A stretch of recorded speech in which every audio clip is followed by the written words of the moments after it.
Alors, j'ai un peu plus de place dans le garage parce que la Fiat 500 est partie. Nouveau propriétaire, pas très loin de chez moi, je pense que je la reverrai. Je la verrai passer, en tout cas, je crois que je la reconnaîtrai. Rouge comme ça, avec son petit drapeau italien derrière, tu peux pas la louper. Donc, la Fiat 500 est partie, j'ai un peu plus de place. Dans le cadre des restaurations, attends, je te montre ce que je fais en ce moment. Parce que les restaurations du bout du... c'est pas que les voitures. Alors là, ça, tu vois, il y a un... Attends, je t'explique le truc. Ça, bah c'est pas à moi. Le peintre, il m'a dit...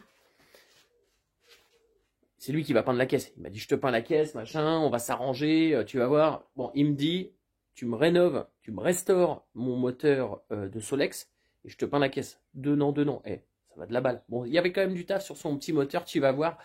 Et ben regarde, déjà, je vais te mettre comme ça. Rien qu'un petit moteur comme ça. Alors là, je l'ai démonté et je l'ai réassemblé sans les joints. Juste voir si tout va bien. En fait, je l'ai démonté pour pouvoir checker ce qui n'allait pas. Il y a pas mal de choses qui n'allaient pas et pas mal de choses qui ne vont pas. Donc, rien que là, je t'ai fait une petite liste. 2 pièces d'usure. Tu vois, rien que pour un petit moteur comme ça, de même pas 50 cm3, de même pas un cheval, je pense. Déjà, une resto, ça peut te coûter. Sans parler de la main d'œuvre. Bon, des segments pour le piston, évidemment. Joint d'en base du cylindre, en dessous. Joint de culasse, au-dessus. Joint de pipe d'admission. Alors, tous les joints que tu démontes et qui ont 50 ans, ils sont morts. Hein. Joint de pompe à essence, la membrane de pompe à essence. La plaque, c'est une petite bout de plastique, bref, un rupteur condensateur, une durite et une bougie. Tu vois, c'est pas grand-chose. Mais déjà, ça, plus, avec petits euros par-ci, par-là. Bon, la main-d'œuvre, évidemment, ils payent pas. Sans les surprises qu'on verra lors de la remise en marche.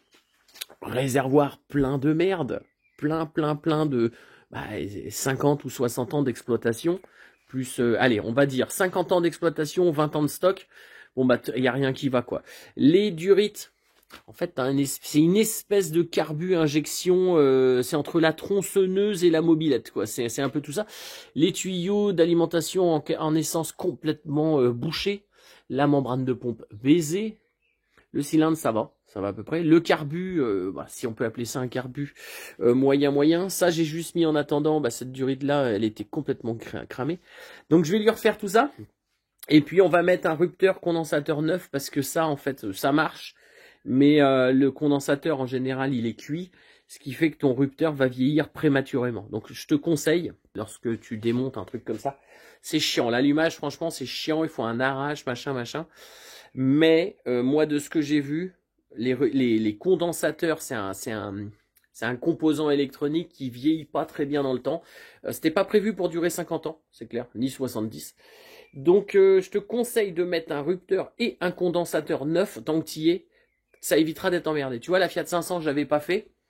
Et ben, j'ai fait un aller simple au taf. Et elle est restée bloquée pendant 15 jours au taf, le temps de recevoir les pièces. Et là, j'avais mis un allumage électronique. Pour le Solex, je sais pas. Peut-être ça existe. Mais bon, le collègue, il va pas vouloir s'emmerder. On va lui mettre un rupteur condensateur neuf, quoi. Donc ça, c'est un projet en parallèle. Je ne montrerai pas, mais je te le montre juste là. Ça, c'est un petit projet en parallèle. Là, on va parler portière. Et là, donc, j'ai rentré un autre véhicule rouge de 18 chevaux qui n'est pas la Fiat 500. Tiens, je te mens pas, hein, regarde. 18 chevaux. Comme la Fiat 500. On doit être à peu près sur la même cylindrée, quoique là, tu as un moteur plus moderne. Bon, bref.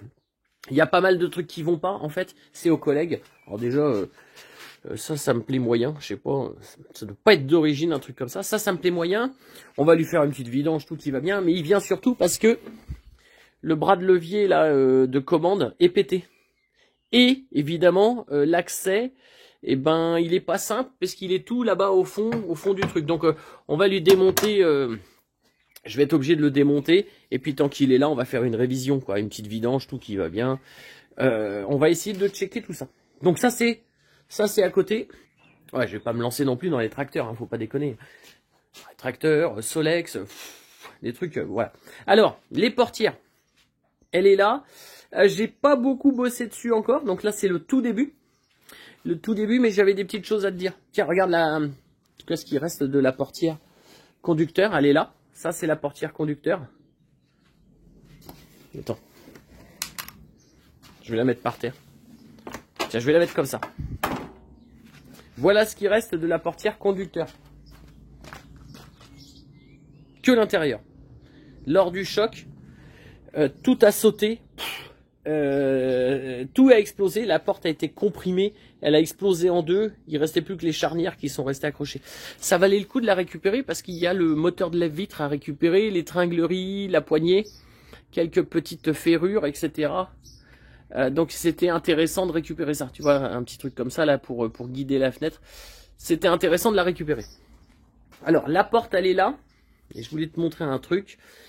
Là, je vais la démonter. Pour l'instant, je n'ai rien fait. Elle est comme ça. Alors, je voulais te montrer un truc. Ça, c'était des pièces que j'avais pré-démontées. J'ai mis de côté. Je voulais déjà te montrer. Tu vois ces trucs-là, là. Ça, là. Bout de plastique pourri, là. Donc, en fait, ça, c'est ce qu'on appelle la feuille étanche. Alors il en existe plein de modèles. Hein, mais à l'époque, c'était un bout de bâche. Comme ça, tout simple. Collé ou à la colle néoprène ou à l'espèce de pâte à fixe. Alors la pâte à fixe, là, ça permet de redémonter, de remonter plusieurs fois, quoi. Ces trucs-là, tu vois, on les néglige souvent. Alors quand t'as des bagnoles qui dorment au garage, comme les miennes, c'est pas trop grave. Maintenant, si t'as des bagnoles qui dorment dehors, il est super important de remettre ces feuilles étanches et de remettre également les bouchons, tous ces trucs-là. Pourquoi? Parce que il est normal que l'eau de pluie, elle coulisse sur les fenêtres. Et là, les joints, les coulisses, tout ça, il est clair que c'est pas étanche. C'est loin d'être étanche. Bon, c'est étanche quand même au gros flux d'eau, mais il y a des gouttes qui passent. Il est totalement normal que des gouttes passent. Tu n'arriveras pas à rendre un truc étanche. Ça, c'est pas possible. Donc l'eau va rentrer dans la portière et va faire sa vie. Là, tu maîtrises pas. Il y a des trous qui sont prévus à cet effet ici. En dessous, il y a des trous, donc c'est à toi de voir s'il n'y a pas de la vase. Parce que ce qui peut arriver, c'est que tu as des vases qui se forment et qui te bouchent les trous. Donc de temps en temps, tu prends un tournevis et tu viens déboucher tes trous. Alors ça, c'est valable sur l'Alpine, mais c'est valable sur toutes les bagnoles. Hein. Sur les trucs comme ça, là-bas, c'est pareil. Hein. Il y en a. Hein. Alors c'est pas tout à fait des trous comme ça, mais ça reste des orifices, quoi. Donc de temps en temps, vérifie. Pourquoi? Parce que si tes trous sont bouchés, goutte après goutte, ton niveau il va monter. Et ça va te dégueuler dans la bagnole. J'en ai vu, hein. Donc, vérifie ça. Déjà, tu vérifies les trous. Tu les débouches de temps en temps. Et les feuilles étanches, c'est important. Pourquoi? Parce que les gouttes, si elles ruissellent sur le fond de la portière et qu'elles vont au fond, c'est gagné. Mais si elles ruissellent sur le panneau intérieur et qu'elles sortent par là, ça peut, hein. Il peut y avoir. Eh ben, ça te remplit la bagnole. Donc, les feuilles étanches sont importantes. Elles doivent être étanches. Ce qui fait que, bon, tu remets ça. Ou en tout cas, t'en fabriques d'autres. Alors, il existe plein de trucs. Hein. Aujourd'hui, il existe des panneaux mousse autocollantes. Quand c'est une feuille, une face plate comme ici, c'est assez facile à faire, quoi. Maintenant, quand c'est préformé, bon, bah, t'es un peu plus en galère, quoi. Mais tout à fait normal que l'eau rentre dans la porte. Tout à fait normal. Mais l'eau doit s'écouler par les petits orifices en dessous. Et ton panneau doit être étanche. Même les petits clips de garniture de porte, là, ils sont importants parce qu'ils te bouchent les orifices. Il y a même des clips avec joint. Ça existe pour les véhicules les plus récalcitrants. Donc, on néglige souvent ça. Et moi, au garage, là, on voit des entrées d'eau. Alors, les mecs, souvent, ils te changent le joint de porte, là, à 150 balles. Le joint qui fait toute la périphérie, là. Ici, là. Tu vois, il y a un joint de porte. Ouais, c'est le joint de porte, ça rentre. Ouais. 25 ans dans les bagnoles. Du joint de porte, j'en ai changé. Du joint de porte, ça n'a jamais solutionné. Franchement, c'est rare. Quand le joint de porte, il prend l'eau, c'est que vraiment il est rendu, quoi. Il est complètement baisé, quoi. Donc souvent, la plupart du temps, c'est un des éléments. Support de haut-parleur, feuille étanche, clips de garniture. C'est un truc comme ça qui a un tout petit trou. Et tu peux, quand tu démontes, voir la traînée, là, ça entraîne un peu de vase. Et tu dis, allez, ça rentre par là, je regarde, c'était mal collé, il faut absolument recoller. Donc, voilà, à ne pas négliger. Alors, sauf, comme je t'ai dit, hein, moi, mes bagnoles, elles dorment au garage toute l'année. Quand il pleut, je sors pas. Bon, des entrées d'eau, j'en ai pas beaucoup, quoi. Sur les miennes. Mais maintenant, si ta caisse dort dehors, fais attention à ça. Donc là, cette porte, je vais commencer à la dégarnir. Et on va tout stocker les pièces, les nettoyer. Et d'ailleurs, j'ai ça à repeindre aussi là, mais l'un de vous me demandait si la préparation c'était pareil sur l'aluminium. Non, sur l'aluminium c'est galère, sur l'aluminium ça se décolle. La peinture se décolle souvent. Donc celles-là vont être à repeindre en noir satiné ou noir mat. Il faut que je regarde qu'est-ce qui était d'origine. On va essayer de faire de s'y approcher au plus propre.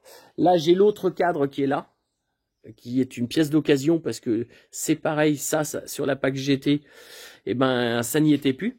Donc ça sans urgence, mais il faut que je les prépare, puisque quand la peinture va être prête, on va reposer la porte dessus et on va rééquiper la porte de tout son accastillage. Donc on va pas regarnir avec des pièces dégueulasses comme ça, quoi. Donc là, je vais tout démonter, tout stocker, nettoyer les petites pièces, nettoyer les petits trucs comme ça, qui sont tout dégueulasses là. Regarde ça. Des trucs comme ça, là, il faut tout, bon, ça, faut tout nettoyer, sauter les rivets, bien conserver les bouchons. Ça, c'est important. Tu vois, c'est simplement des bouchons. Si jamais tu as de l'eau, bah, tu mets un petit peu de pâte à joint, là, et hop, tu le remets, quoi. Un petit peu de pâte à fixe ou un petit peu de quelque chose. Et ça, ce sont des bouchons qui te permettent d'aller chercher des vis. Mais c'est important de remettre ce type de bouchon-là. À peu près, quoi. Tu mets ce que tu as, quoi. Donc, on va démonter tout ça, vérifier que, bah, tout ça, ça fonctionne. Ouvert, fermé à clé. Vérifier les charnières. Donc, tout ça, on va vérifier. Ici, ce sont les réglages de la fenêtre, parce que le cadre de fenêtre, tu peux régler son inclinaison pour t'écarter plus ou moins de la voiture. Donc, dans un premier temps, tu règles déjà ta portière bien, et en hauteur et en azimut, là, comme ça, pour qu'elle soit au mieux possible. Alors, attention, hein, c'est des voitures fait main, on n'est pas chez Ferrari, quoi. Hein, donc, tu règles déjà ta portière bien. Ensuite, tu mets ton cadre de fenêtre, et tu vas régler l'azimut et la profondeur du cadre. Ici, pareil, tu as des vis. Celle-là, c'est pas des vis de réglage, mais ici, au milieu, là, tu as un autocollant que tu enlèves, là, et tu as une vis de réglage, ce qui te permet de régler la hauteur du cadre et son inclinaison comme ça, et son avant en arrière. Et c'est quand même pas mal pour l'époque. Ici, derrière, tu as des vis aussi. Vérifier la serrure. Donc, on va vérifier tout ça. Allez, je démonte. Et normalement, dans quelques jours, mais quasiment tout de suite pour toi, le collègue, il arrive avec le camion et on met la bagnole sur le camion. Allez, je te dis à tout de suite. Bon, en attendant le camion, j'ai démonté la portière. Je vais te montrer.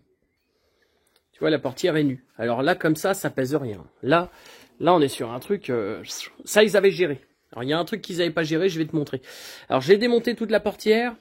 Tous les éléments, là, ce qu'on peut appeler l'accastillage, va être à contrôler, nettoyer et réviser. C'est le moment. Alors, normalement, je l'aurais fait tout de suite, sauf que là, je priorise la peinture de la voiture, donc je vais prioriser la porte. Sinon, tu contrôles tout, tu nettoies tout, tu répares si nécessaire et tu stockes propre. Comme ça, quand tout est peint, tu remets de la pièce nickel, quoi. Parce qu'au moment où c'est peint, bon, je te cache pas que tu es quand même excité à remonter ta caisse, quoi. Donc, t'es pas en train de te dire, allez, je vais décrotter mes vis à ce moment-là, quoi. Bon, moi, je vais le faire quand même après. Toutes les autres pièces sont prêtes, il y a que ça qui est pas prêt, quoi. Donc, c'est pas la catastrophe. Le carreau, je l'ai nettoyé. Les deux carreaux, je les ai nettoyés, je les ai stockés. Le cadre, rappelle-toi, les cadres de fenêtre, on va les repeindre en noir satiné ou noir mat. Mais ça, on le fera après. Et la portière, je l'ai démontée, dépoussiérée un petit peu, enlevé toute cette pâte à fixe, là. Tu sais, ça, tout ce qui était, ce qui collait les feuilles étanches, là, j'ai tout enlevé. Et là, maintenant, on va pouvoir partir en préparation carrosserie. Ponçage, réparation, etc. Alors, justement, en termes de réparation, bah là, il y en a une belle. Là, il y a un trou. Là, ici, tu vois, il y a un trou et c'est tout fêlé là, quoi. Alors, c'est pas dramatique en soi. Par contre, il va falloir le réparer. C'est le moment de réparer. Là, attends, je te montre comme ça. On voit le trou. On y fout le doigt, quoi. Attends. On va essayer de passer là. Tiens, là. Regarde ça. Voilà. Alors le truc, ce qui se passe, et je sais pas si tu avais vu le reportage sur la fabrication de la fibre de verre chez Alpine. Alors moi je pense que ça a évolué entre déjà la berlinette à la base. Hein. Avant celle-là, il y a la berlinette qui était vraiment traditionnelle, fibre de verre classique, etc. Celle-là c'est pareil. Et là déjà, on se rapproche de quand ils ont fait les GTA et les V6 Turbo et compagnie, quoi. Je sais pas si tu avais vu le reportage. Bon, le dosage résine et fibre, c'était même pas à la louche, c'était au seau, quoi. Et là, en fait, on se rend compte, ici, là, ça, là, tiens, regarde, j'ai récupéré un morceau. En fait, on est proche de 100% de résine. Tu vois ici, c'est tout fissuré. Il n'y a pas assez de fibres. Alors là, on voit quand même la fibre, il y en a un peu. Mais alors, j'imagine qu'au fond du moule, ils ont baigné de la fibre et de la résine et adviendra que pourra. Et en fait, bah tu vois, le morceau qui va là, ce n'est que de la résine. Et la résine, bah c'est très dur, c'est très solide, mais c'est très cassant. Donc là, à ce niveau-là, on va réparer. Mais on va pas pouvoir réparer de façon traditionnelle fibre, résine, etc. Parce qu'en fait, on a que de la fibre. Que de la résine, pardon, c'est à moitié pourri. Donc en fait, j'ai un collègue qui travaille dans les bateaux qui m'a donné une colle spéciale. Et ce qu'on va faire, là j'ai commencé déjà à nettoyer l'intérieur, nettoyer, poncer et dégraisser. Et on va venir par l'intérieur, tu vois ici, là, hop, là. Là-bas, on va venir... Attends, j'essaye de focaliser. Voilà, attends, non, si? Ouais, ça ira. Je vais essayer d'étaler de la colle et de refaire tout un renfort, tout en colle. Parce que là, ouais, ça me plaît pas, quoi. Ça, tu vois, là, il y a que de la résine, quoi. Là, c'est pas structure du tout, quoi. Alors, c'est pas grave, puisque, heureusement, dans la V6, il y a les charnières, mais il y a une partie en métal à l'intérieur qui se démonte et qui rend solidaire tout ça. Heureusement, parce que sinon, il est clair qu'on aurait arraché la porte. Hein. Tu vois, là, c'est pareil, quoi. Ça a été percé, ça a tout de suite sauté, parce que c'est que de la résine, quoi. Regarde ça. Là, c'est pareil. Hein. Alors là, autant c'est des bagnoles de légende et tout, mais à l'époque, on n'avait pas la maîtrise. À l'époque, Corvette, aux États-Unis, les Corvettes étaient en fibre. Ils avaient une... Je pense, hein, c'est mon avis personnel, vous m'engueulez pas, mais ils avaient une toute autre maîtrise de la résine, quoi. C'est pour ça que souvent, nos A310, elles sont toutes craquelées, il y a des... C'est pas grave, hein, la carrosserie va pas se barrer, hein, voilà, mais c'est pas aussi bien fini qu'une italienne ou qu'une Corvette, quoi. Bon, on va faire avec quand même. Donc voilà, je voulais te montrer ça. Petit contretemps. Là, il fait beau, sec et chaud. Donc je vais faire la colle aujourd'hui. Je vais la laisser coller plusieurs jours. Parce que je crois que c'est 48 heures hein, pour que ça colle bien, au minimum. Et de là, la portière partira, on va la retourner, en carrosserie pour une remise en état. Alors celle-là, elle est pas mal. Alors, ce qui est bien par contre dans la fibre, c'est que t'as pas de poc. Alors, ça, c'est quand même pas mal. Ça, c'est quand même pas mal. T'as pas tous les pocs à redresser. Mais c'est pas aussi plat qu'une tôle pour autant, quoi. Donc voilà, on va préparer tout ça, réparer tout ça. Et puis pour l'heure, bah, le camion, il est en approche. Puisque j'ai pris rendez-vous. Et sauf contretemps ou intempérie ou je ne sais, on la met sur le camion. Allez, je te dis à tout de suite. Réparation effectuée. Alors la colle... Ça ressemble à ça. Certains me diront c'est de la choucroute. Alors c'est un petit peu comme de la choucroute, mais c'est beaucoup plus collant, beaucoup plus structurel. C'est la même colle d'ailleurs qu'il y a ici. Attends, je sais pas si tu peux voir. En fait, attends, j'essaie de là. En fait, ce panneau-là et ce panneau-là ont été fabriqués en deux étapes distinctes. Et ensuite, ils ont été collés. Et là-bas, tu vois, il y a un bourrelet. Et ça a été sandwiché comme ça. C'est ce type de colle-là qui, tu vois, tu n'aurais pas pu coller ça à la choucroute, quoi. Ça, c'était, tu collais ça à la choucroute, tu claquais 2 fois la porte. C'était un coup à avoir au moins une fissuration, quoi. Une fissuration. Donc voilà, là c'est réparé. Alors c'est réparé, c'est en cours de séchage. Hein. Tu vois, j'ai tout badigeonné. En fait, j'ai redoublé. J'ai doublé plus gros tout ce cordon, incluant le trou. Bon, tu vois pas bien, mais voilà. Et le trou, bah, je l'ai bouché avec du scotch comme ça. Tac, qu'il faudra que j'enlève et ensuite je passerai un petit coup de fraise là, histoire de réparer tout ça. Donc en fait, j'ai agrandi le cordon de colle, ce qui devrait structurer un petit peu l'ensemble.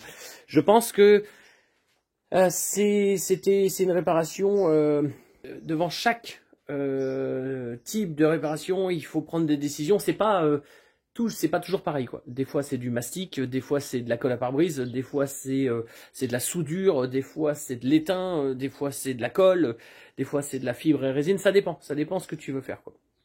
Donc là, je pense que c'est pas trop mal. Ça devrait gérer. Tiens, d'ailleurs, j'ai été voir ce qui sera peut-être le prochain projet. J'ai été le voir hier. Je te dis pas encore le modèle. En tout cas, ça serait pas un V6. Alors ça reste voiture française. On va me dire encore, mais non, c'est carrément différent. Une voiture française, 4 cylindres. Et on va essayer de faire un truc... je t'en parle pas tout de suite. Écoute. Mais alors là, total, alors là, l'origine, on va tirer un trait dessus. On va faire autre chose. On va faire autre chose. Déjà, c'est une voiture qui est pas complète. Donc, qui a été dépouillée, qui a été un petit peu coursifiée. Donc, on va reprendre le truc. Et on va voir, tu vois. Je t'en parle bientôt. Là, je suis en train d'organiser pour faire de la place, etc. Et puis voilà, et puis je t'en parle. Hein. Allez, à tout de suite. Ça y est, elle est de retour sur le même camion qu'à l'époque où elle était en mode tricycle. T'as vu, je te l'avais dit que vendredi, on allait la faire. Carrément cool. Allez, je crois que ce coup-là, je te laisse et je te dis à dimanche prochain.